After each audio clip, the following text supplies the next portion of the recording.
In the previous class, we have discussed about northwest corner method. In case of northwest corner method, we used to pick a top left corner cell and we used to allocate resources to that particular cell. Now we will see the least cost method.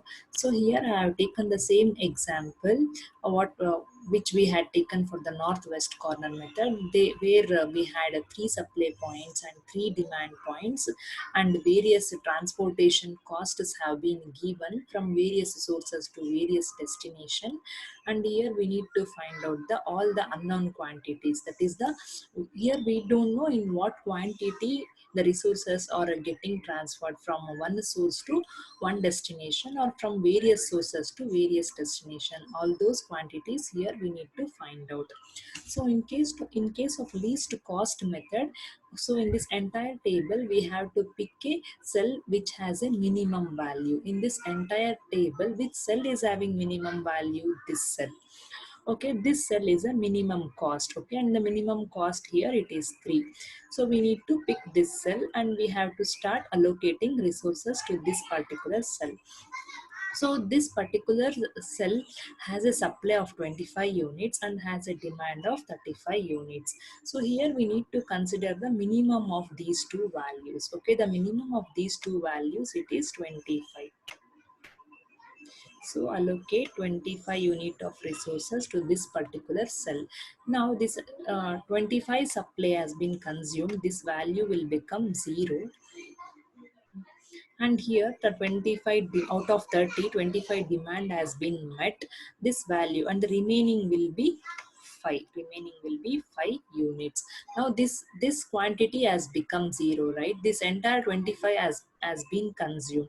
So there is nothing remaining to allocate to these two cells. So just strike out these two cells. And now we have to again pick a cell which has a minimum value in this entire table, minimum cost value. So this is the cell which has a minimum cost.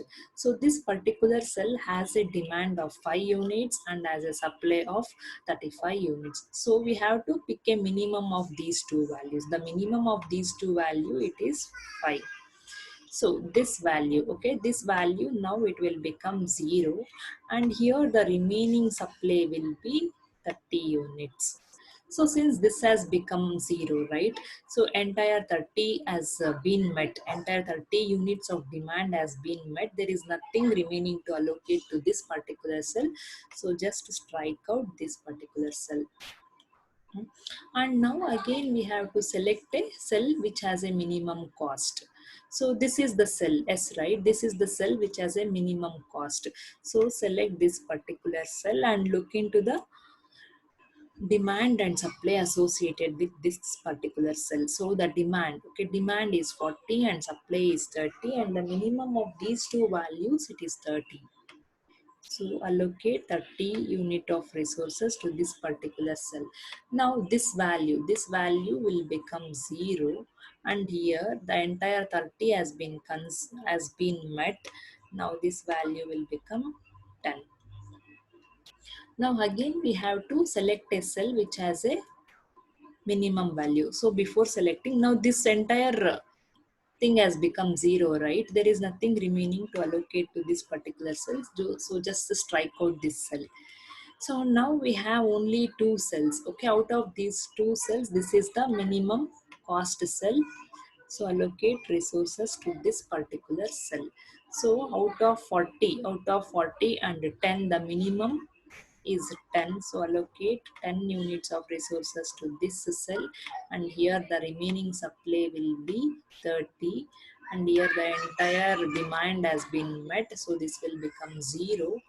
Now we have to again select a cell with the minimum cost value. So we have only one cell, that is this cell, and we have to allocate resources to this cell. So here this particular cell has a supply of 30 and has a demand of 30. So both the values are same. Allocate 30 unit of resources to this particular cell. So this value will become 0, and again this value will become 0. Now As you can see, out of these 9 variables, only these 5 variables are contributing to the solution. So what are the values of these 5 variables? X1 130, X1 310, X2 125, X3 15, X3 3 it is 30. So how to find out a total cost? 8 into 30 plus 7 into 10 plus 3 into 25 plus 5 into 5 plus 6 into 30. Okay, which will be equal to which is equal to the total cost will be equal to 590. Okay, in case of north west corner method, the cost was 625. In case of northwest corner method, the cost was a 625, and in case of this least cost method, the total cost is 590. So as we can see, okay, this northwest corner method gave us a solution of 625, and this least cost method gave us a solution of 590. So among these two methods, least cost method gave a better optimal solution.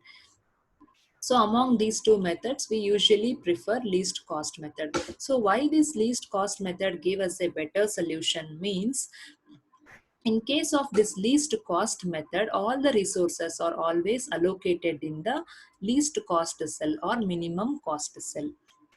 So here and when you see why this northwest corner method did not give us a better solution means, northwest corner method was focusing more on the cell position.